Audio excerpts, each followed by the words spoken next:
Greetings, humans. Unknown here, and welcome back to another What If. Today we're going to be doing part 5 of What If Deku had an adaptation quirk. Before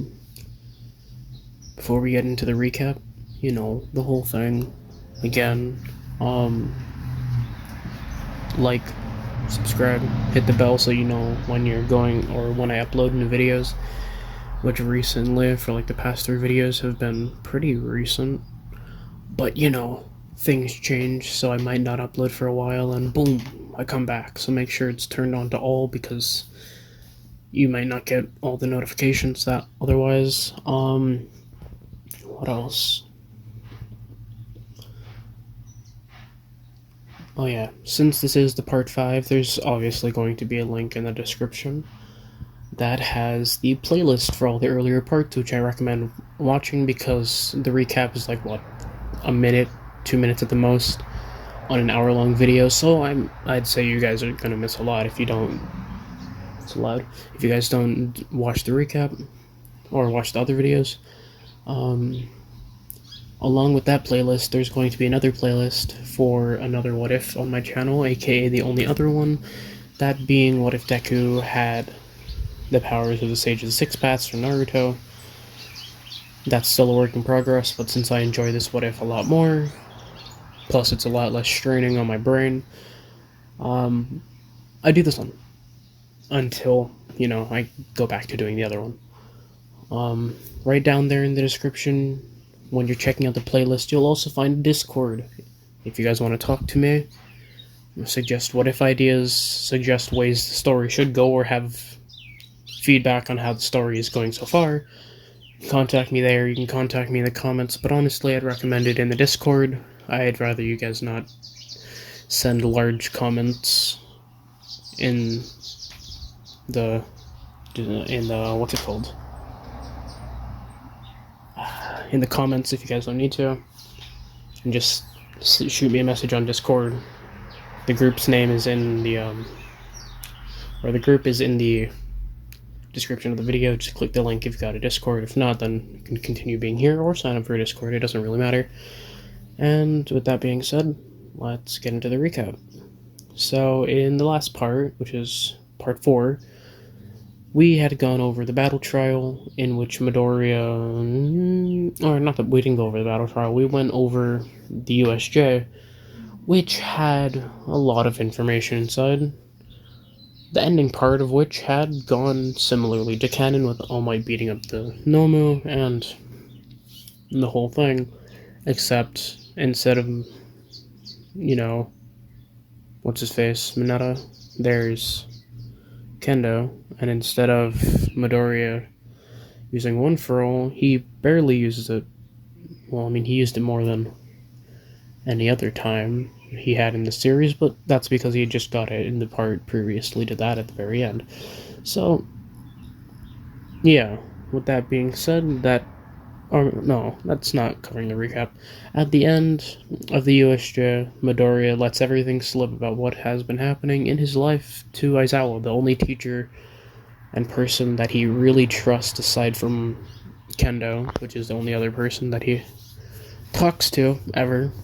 So he lets everything slip to Aizawa, and that's where we resume the What If.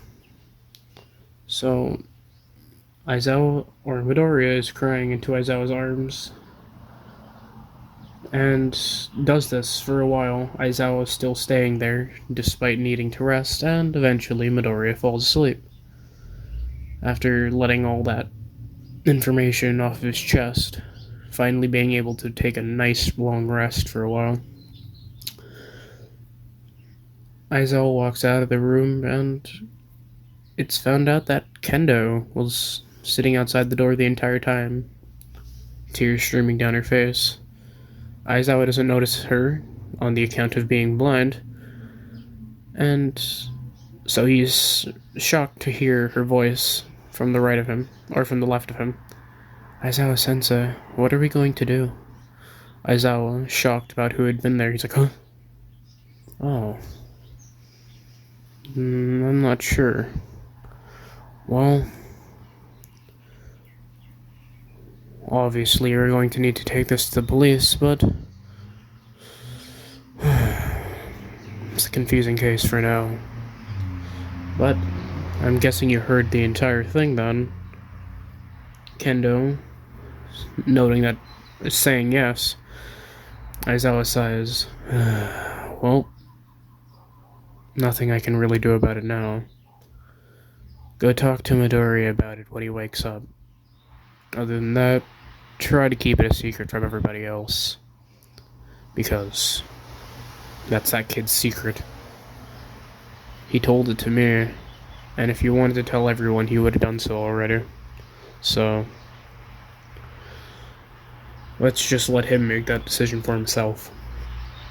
Kendo agrees and walks into Midoriya's room, while Aizawa walks back to his own recovery room, stumbling and getting a nurse's help to lead him the way.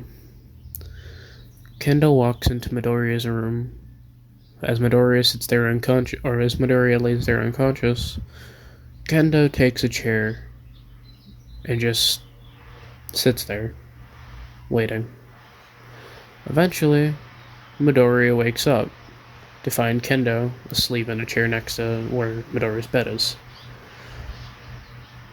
Midoriya, not wanting to bother her, slowly gets up out of bed to use the bathroom. But when Midoriya comes back, Kendo is awake, having heard noises, leaping towards Midoriya. She hugs him, but Midoriya is in obvious pain, considering that he had just got a concussion and she shook his body. Apologizing, Kendo releases Midoriya and they sit back down.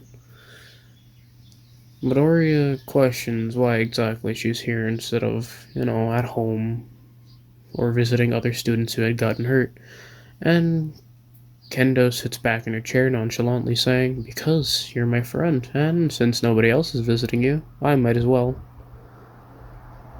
Midoriya lays back in his bed to recover, sighing, "I guess you're right. Oh well." Midoriya then goes back to sleep, needing rest, and Kendo does the same. A few days pass and Midoriya is let out of the hospital, and ironically that's exactly the time that starts. The classes start back up from having intermission. Midoriya goes back into class, still bandaged, especially around where his arms are, and people ask if Midoriya is okay. Confirming that he is, he goes back and sits down, and people begin ignoring him again. Or not ignoring him, but people begin leaving him alone again. On the account of Midoriya is terrifying, because he's just so blank. Midoriya just sits down, and nobody bothers him again. Until a familiar face walks through the door. "Hey, Midoriya." A deep sigh is heard from where Midoriya is sitting, as Kendo trots down, sitting back in her chair. "So it looks like recovery didn't treat you well." Midoriya grunting. Kendo and Midoriya begin talking as though they had been lifelong friends, and everyone in the class is, stunned. Oh, Jesus, what was that?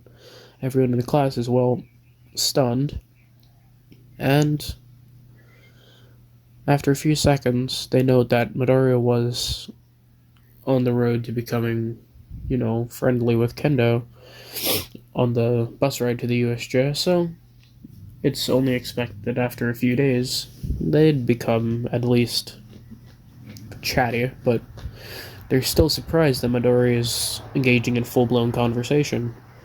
Deciding to let it go for now, they go back to their own conversations. And it's like this for a while until a student questions, "So, who's going to be our teacher now? Because there's no way Aizawa is going to come back out of the hospital so soon." And as soon as she says that, a door is kicked open, with Aizawa walking out. The entire class is stunned, except for Kendo and Midoriya having seen Aizawa walk around the day that Midoriya had woken up. So, not surprised, they just let Aizawa walk through. Aizawa takes a stand at his, at his, little podium desk thing, and begins speaking. Don't be relaxed now. Just because the fight's over doesn't mean the war is. There are many more challenges for you up ahead. The entire class is on edge, noting that they might have another villain attack on their hands. But Aizawa soon responds to his own speech. The UA Sports Festival is coming up soon. We're holding it again, and we're going to make sure that you guys, as hero students, do well. The entire class lets out a sigh of relief, and then sudden cheers launch across the classroom,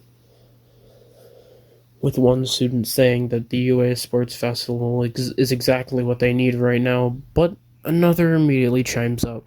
But what about the villain attack? Wouldn't that reveal obvious positions for the villains to attack us again? But before Aizawa can chime in, Momo speaks up. Well, it's obvious that the reason that they're doing this is because of one simple reason. They want to show that the villain attack isn't going to be enough to halt their plans to continue the education and enjoyment of their students. Aizawa agrees with what Momo has to say, and Momo sits back down, answering the child's question. This happens, and, well, Aizawa continues talking. Well, alright then. Now that, seeing as though that question had been answered, knowing that the sports festival is coming up, I need to tell you all this. The sports festival isn't some fun event. While it might seem like that on the exterior, it's really a way for the heroes to recruit up-and-coming students who have promise. Students from all other classes will be participating, much like the class of 1B, the general studies, and everything of the sorts. The entire class gains a stern look. Just because all these other classes are participating doesn't mean that you guys can take it lightly either. They might have something up their sleeves. They might even be better hero students or better people with quirks more suited to one-on-one situations or group situations for all that we know. Just because they didn't do well in the entrance exam doesn't mean that they have a weak quirk or that they are weak themselves. Remember that. The entire class nod, and the school bell rings, letting the children out. But as soon as people are about to leave the door, they notice a large mass of people huddled, up against 1A's door, seemingly to scope out their rivals, or seemingly to scope out the competition. Midoriya is the first one to walk out, people moving away to let him pass. Kendo immediately gripping onto the backside of his, back, to try and maneuver her way through as well. Suddenly, someone from 1B chimes in. Well, if you look at that, isn't it the traitor from 1B who moved to 1A? You think you're better than us now? Just because you're in 1A instead of 1B? You think you can just avoid us like we weren't there? Kendo immediately goes to look up, but Midoriya grabs the person who said that, being relatively close to where they are, and states, if you're so mad about it, then why don't you try and get into 1A? If you think that you're better than us, then why don't you try? We're in 1A for a reason. Not because we're better than you, but because we're not sitting outside of another person's door trying to compete and mock the other people. Midoriya then immediately lets go of the person's shirt, walking quickly away. Shinso chimes up, lucky for you, someone like you is blessed with a strong quirk, huh? Midoriya ignores him, and noting what Midoriya did, Kendo does as well. But another annoying voice chimes in before Midoriya can fully get out of earshot. It's Mineta. Yeah, you think you guys are so much better just because you're in 1A? Midoriya immediately flies a book that he was no longer using out of his bag at Mineta's head. You're the one who got kicked out, loser. Stop talking. Kendo is surprised by this sudden outburst, and so is everyone else. But Midoriya shakes it off, saying that he shouldn't be talking that way, considering that he got replaced with someone in 1B. He proved that he wasn't meant to be in the main hero course, so that's all.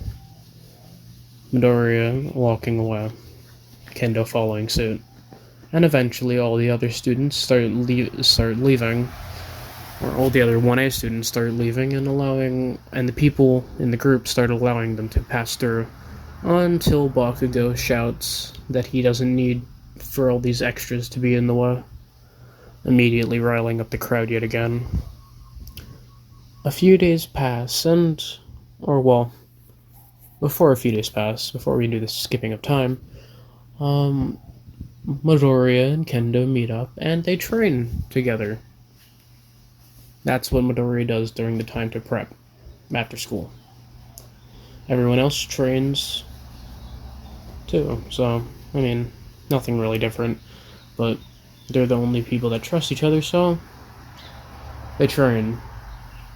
And Aizawa checks in every once in a while at Midoriya's apartment to check to see if Midoriya needs help with anything, occasionally stopping by and talking with Midoriya for however long Midoriya or Aizawa wants to talk, and then they leave. Or then Aizawa leaves. And, yeah. Kendo also had stopped by Midoriya's apartment once or twice after training, after Midoriya had invited her, and, well, Kendo is surprised that Midoriya lives alone in an apartment building at 16. Or however old Midoriya is in the story, I don't know. But yeah, Kendo's surprised and is going to ask about why exactly he's living alone until she remembers what was said at the hospital and decides against it, leaving soon after, having to go home. This interaction happens a few times until, whoop-de-doo, the sports festival goes on. And in the sports festival, what happens normally happens. So people meet up with each other and the events are spun. But before the events are spun, people are talking, the classes are rowdy as all the hero team, or as all the teams get introduced, with 1A getting lots of glares from the other students around campus. 1A takes their seats, then 1B, then every other class after that. And having this happen, the entire crowd is rowdy. Until suddenly, President Mike takes over the mic and immediately begins attention. Alright, everybody, who's ready to start this sports festival? The crowd cheers as what's his face? President Mike begins speaking again. Alright, can we have the person who had placed number 1 in the UA entrance exam do the entering speech for our school? I would like to call down Izuku Midoriya to the mic. Midoriya is surprised at this, extremely surprised, and he looks at Ida, who had been elected class rep over Momo. I forgot about that, didn't I? Oh well, it's fine. He looks at Ida, who had been elected class rep over Momo. Just Ida's class rep and Momo's vice rep. And Midoriya questions exactly why this hadn't been brought to his attention before. Ida simply looks at him dull-faced and says, "You've never asked."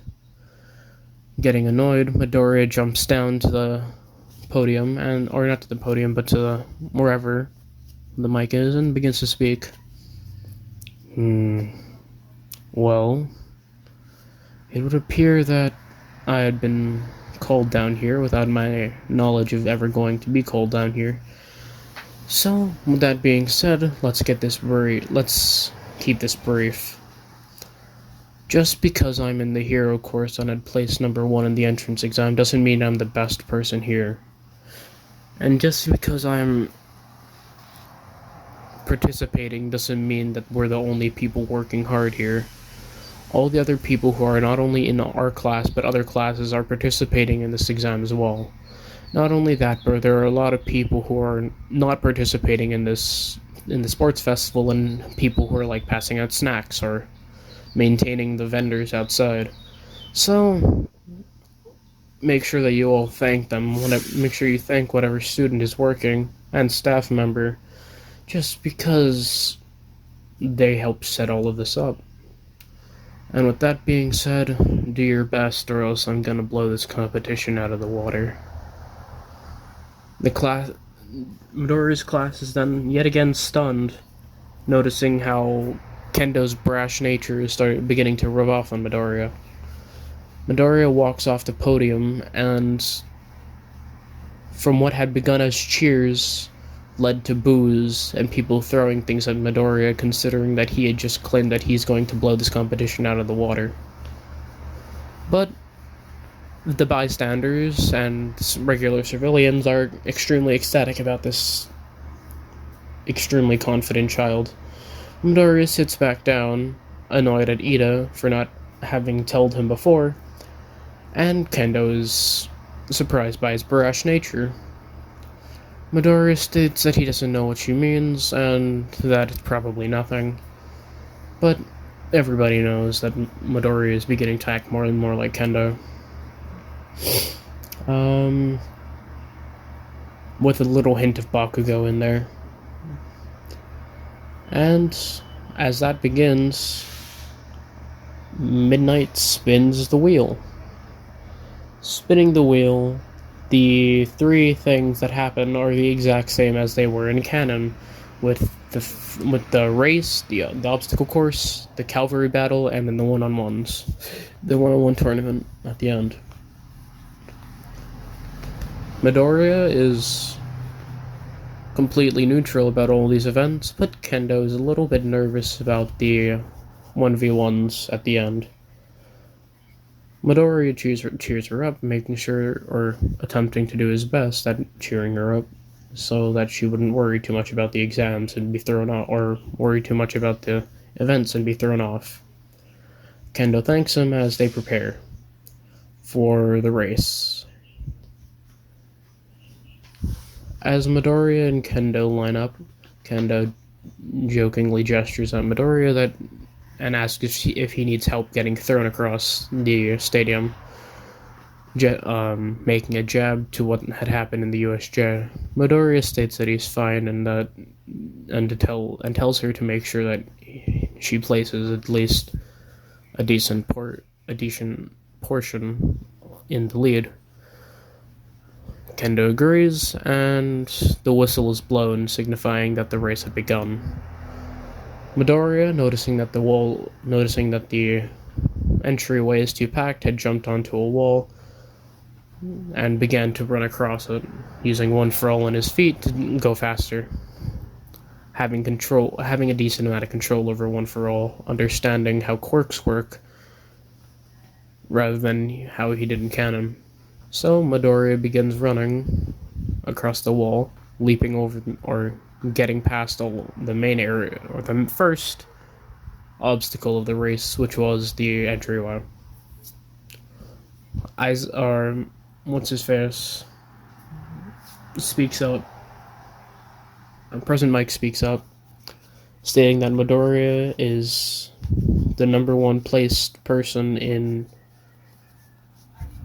the entrance exam, and notes that he had also started leading the people in the race. Midoriya goes and runs, and the first obstacle, which was the 0-pointers, Midoriya passes moderately easily, especially now since he has one for all, jumping up past the robots, leaving the other robots left for other people to destroy to show off their own abilities. Midoriya lands back down and passes through all the obstacles relatively easily, getting to the tightrope, which Midoriya crosses yet again pretty easily with one for all, just running across them. Or whenever there isn't something to run across, leaping towards pads that he's able to leap to, making sure not to go above 25%, wanting to limit his own thing so that he has enough energy for the next battles.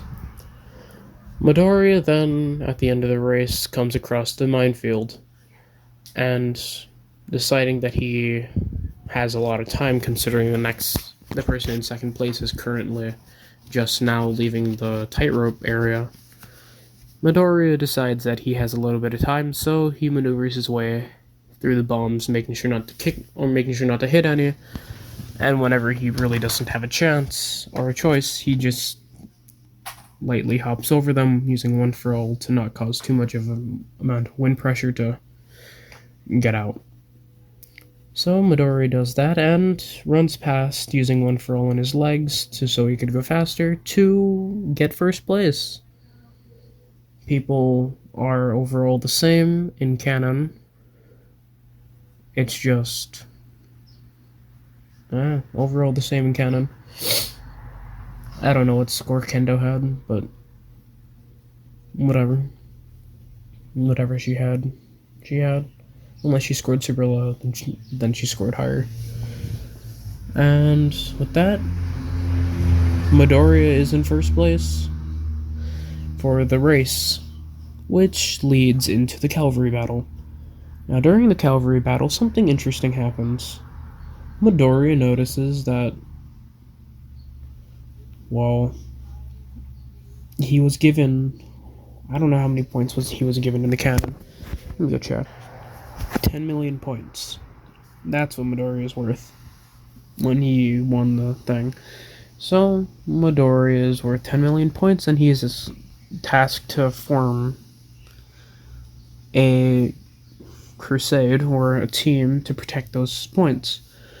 And Midoriya, looking around, gets a somewhat similar team as in canon, but also different. So Midoriya gets the team of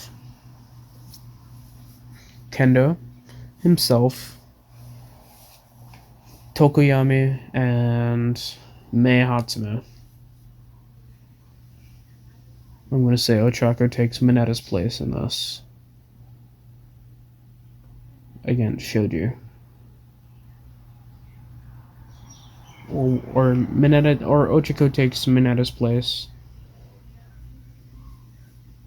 I mean, it doesn't really matter. Where Ochako is. So, what happens in canon, or what happens in this what if, is Midoriya is walking around wondering who he could ask when what's her face,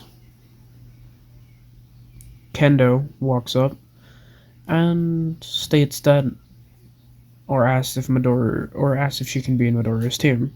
Midoriya obviously agreeing, knowing Kendo's abilities, assessing that she can be a good front, keeping people out of the way.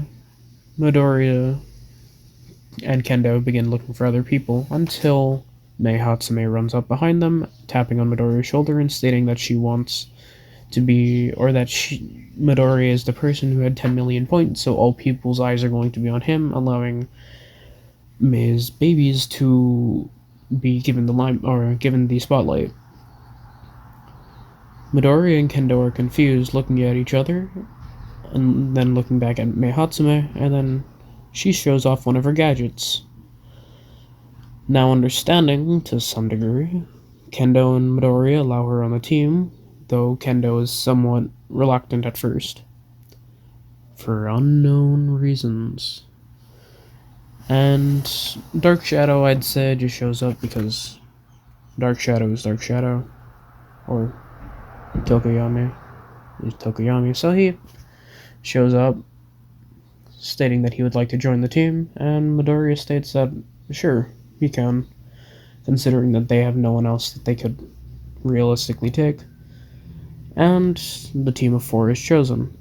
Midoriya taking point lead, Kendo being a front, Tokoyami being a side, and then Mei Hatsume being another side, all being equipped with Mei Hatsume's fight gear. So, yeah. The Cavalry battle goes somewhat similar to what it does in canon, and Midoriya just keeps brushing people away, or flicking people away, whenever he has people get way too close to his headband. And that's how they get their 10 million points. They just play keep away the entire time. And they win the Cavalry battle with 10 million plus whatever everybody else had at that point. And I'm going to say all the other teams that had won in canon won as well, just so I can keep this easy.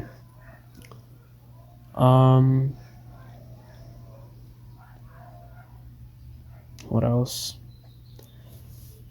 The people who quit out in canon also do as well in, what's it called? In the what if they also, or people who left in canon also leave in this, and the first match is drawn, that being Shinso up against Midoriya. Ojiro then speaks to Midoriya, stating that from what he has experienced, Shinso has some kind of mind-controlling quirk, and the way that they get mind control is by answering his questions or responding to what he says. Midoriya questions Ojiro as to why Ojiro would help him, and Ojiro states that he is simply a classmate looking to warn another classmate about a potential threat. Understanding, Midoriya thanks him and walks off, where he's suddenly stopped by Todoroki, stating that Todoroki wants to talk to Midoriya after his match. Midoriya agreeing to this reluctantly, not wanting to speak to Todoroki, seeing as though Todoroki is Todoroki, and walks to the stage. As the fight begins, Midoriya begins walking towards Shinso, and Shinso does the same. But as they're walking closer, Shinso begins speaking. Hey, I'm Shinso. What's your name? Midoriya is staying quiet, doesn't answer, and continues walking towards Shinso. Shinso, trying again, speaks. So, must be lucky to be born with a quirk, huh? To be born with a very strong quirk like that, the one you had. Midoriya, still remaining quiet, begins to pick up the pace slightly, not moving anything faster than a speed walk. Shinso, seeing Midoriya slowly approach him, without getting mind-controlled, begins to panic a little, and starts to say things that he might soon regret.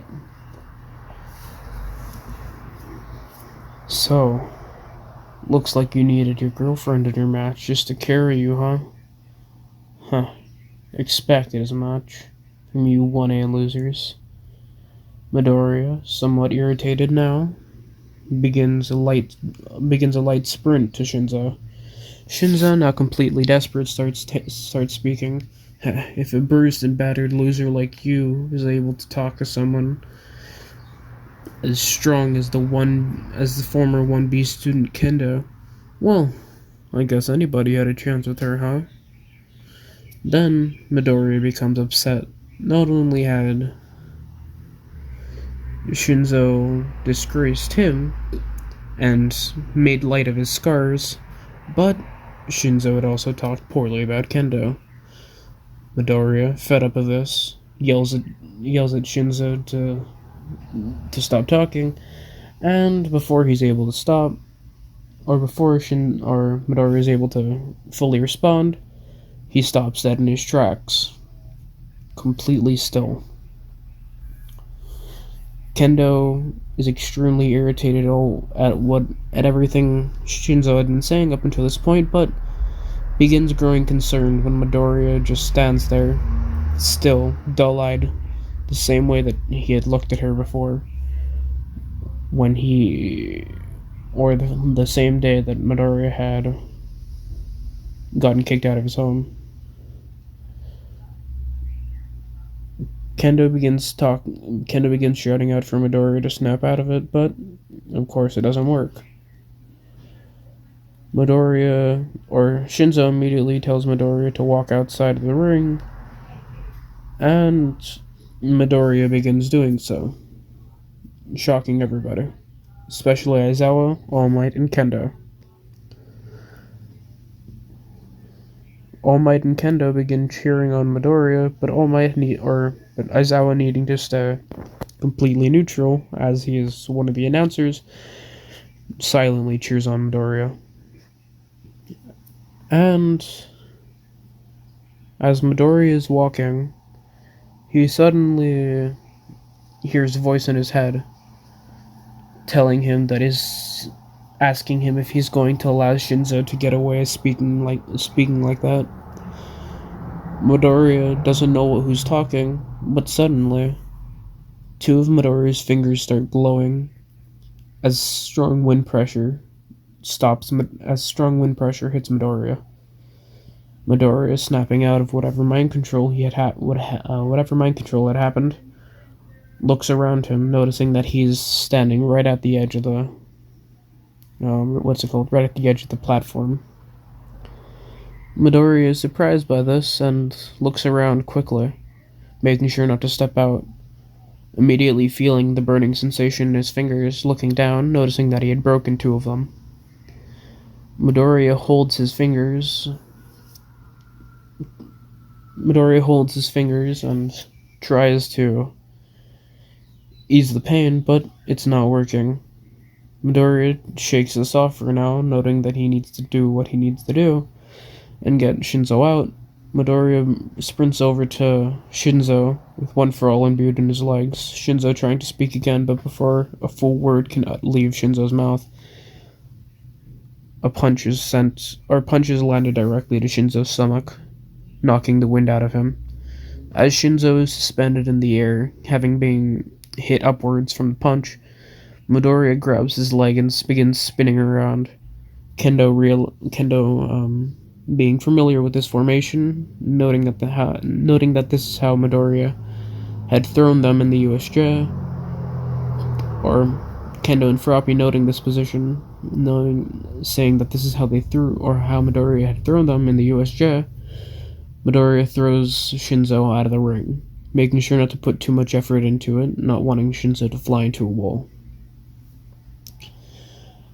As the spectators are shocked by this sudden display of power, one person begins cheering, and so does everyone else, Kendo being extremely relieved that Midoriya had passed his match. Then all the other matches go as normal, until Bakugo and Uraraka. But Uraraka's not here this time, so it becomes Bakugo and Kendo. But before that match, Midoriya meets with Todoroki in the agreed spot.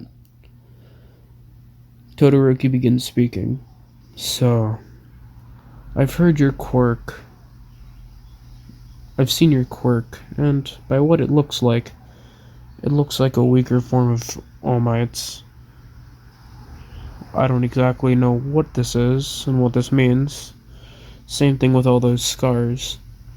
But from what I'm able to tell, at least one of these three things have happened. Number one, or at least one of these two things had happened, accompanying with an additional maybe three. Number one, you're All Might's secret love child. Number two, you had been abused by your parents, giving you those obvious scars, somewhat like how I had. And number three, both of those two at the same time. Midoriya looks at Todoroki and states that number one, he's not All Might's love child, so that eliminates possibility A and C. And number two, Midoriya then speaks up. Todoroki, you don't need to know anything about my personal life. In fact, I shouldn't even be telling you anything about my personal life, but you know what, I shall. So Todoroki, you've been abused, so have I. Nothing special about a superhero being abused, is there? Todoroki then scoffs at Midoriya, stating that Midoriya doesn't know his pain. Midoriya then looks at Todoroki dull-faced, beginning to become upset. So, I don't know how you feel, huh? Yeah, you're right. I don't know how it feels to have skipped out on training. I don't know how it feels to have skipped out on the UA entrance exam. I don't know how it feels to have a rich parent. I don't know how it feels to have a superhero parent. I don't know how it feels to have a parent who cares about you enough to give you the time of day, even if they do abuse you normally. I don't know those things, Todoroki. But you know what I do know? I know what isolation feels like. I know what loneliness feels like. I know what it's like to start a job at 16 years old while trying to be a student and also pay off his rent for his apartment. Those are the things I know, Todoroki.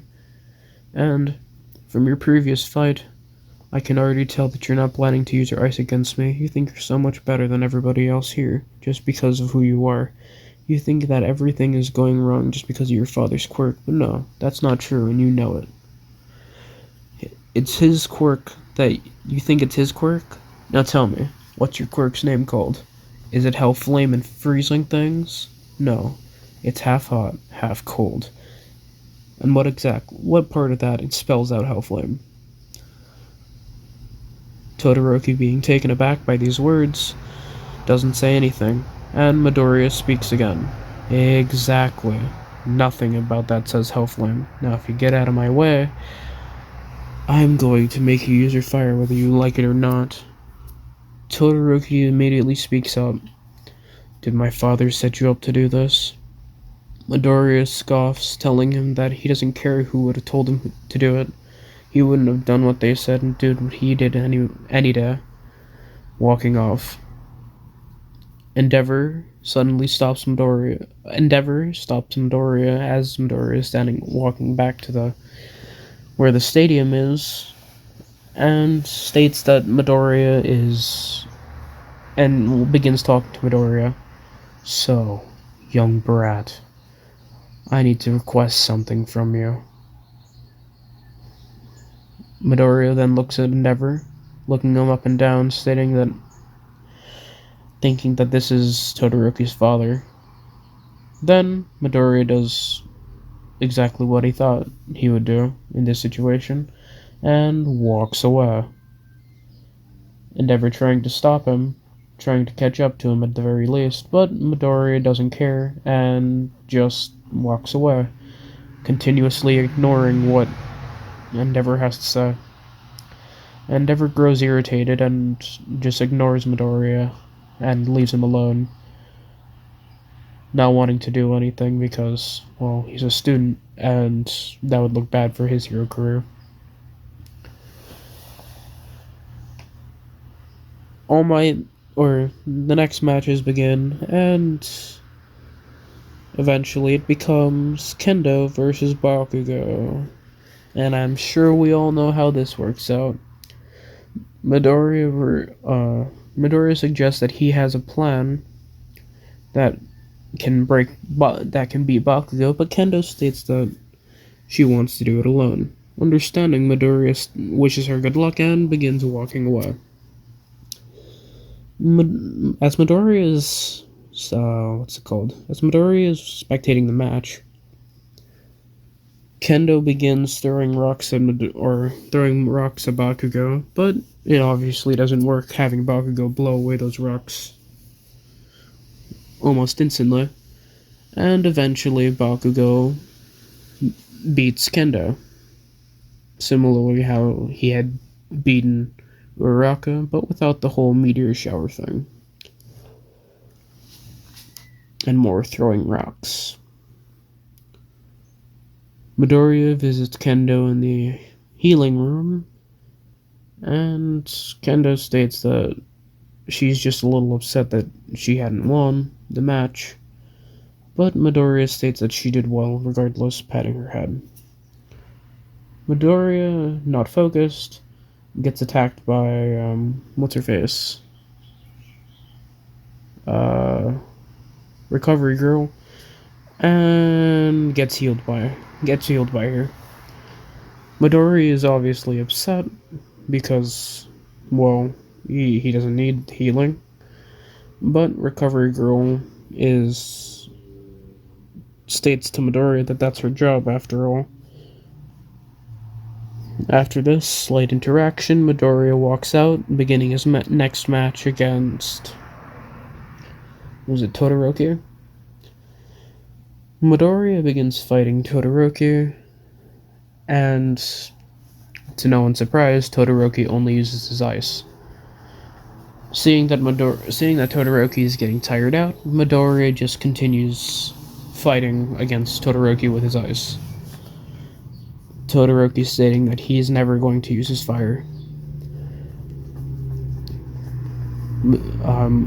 Todoroki stating that he's never going to use his fire. Midoriya looks aggressively at Todoroki and states, "Did you not listen to anything I had told you before?" Immediately, the memories flash back into Todoroki's mind, as he states that he doesn't need it. Midoriya then blitzes up to Todoroki's face, punching Todoroki as hard as he can without One For All active, sending Todoroki flying. Then Midoriya kicks Todoroki back into the arena, having Todoroki almost fly out of it. He kicks Todoroki back into the arena, having Todoroki skid across the ground. Todoroki, noting that he can't do anything with just his ice, especially seeing as though it's slowing him down.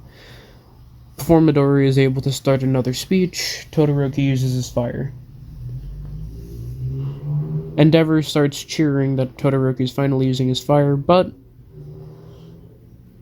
suddenly a small piece of the panel from the ground is broken by Midoriya and thrown at Endeavor. Endeavor is upset at this, but Shoto isn't, thanking Midoriya as they begin their battle. Midoriya, having finished what he had set out to do, just runs up to Todoroki, knees him in the chest, which knocks the wind out of him, and just kicks Todoroki out, sending him flying out of the arena. Midoriya watches the next match,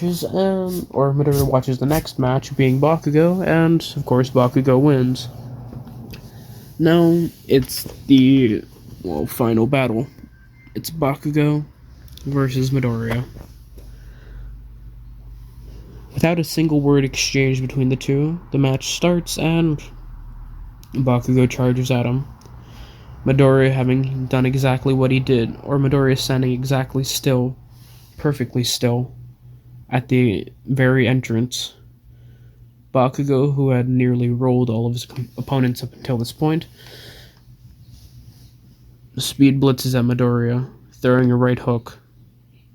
Midoriya dodges this, grabs his arm, and spins him around, flinging him out of the arena. The entire stadium is in awe, seeing as though he just took down the final contestant with a single move. Midoriya then walks down to Bakugo, stating that he needs to really spice up his battle because ever since they were little, he has been throwing right hooks. Bakugo laughs. Bakugo slightly laughs at this as he falls unconscious, getting thrown into a wall. And with that, Midoriya is crowned number 1 with the. Or Midoriya is crowned number 1 with the medal that Bakugo had gotten. Bakugo getting 2nd, and Todoroki getting 3rd. And with this, Midoriya wins. No surprise there. Well, yeah.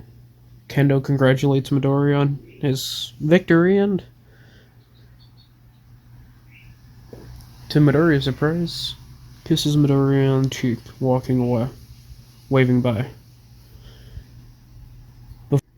But before Kendo can fully walk away, Midoriya speed blitzes back and asks Kendo to walk around the sports festival while it's still active for whatever time is left. Kendo agrees, while still holding a slight blush of what she had done a few seconds prior, and they just walk around the sports festival and have a good time. And with that being said, make sure you did all the things in the beginning. I'm sorry, I've been not the best at doing what ifs lately. I don't know why. It just been, off my groove, I guess. But with that being said,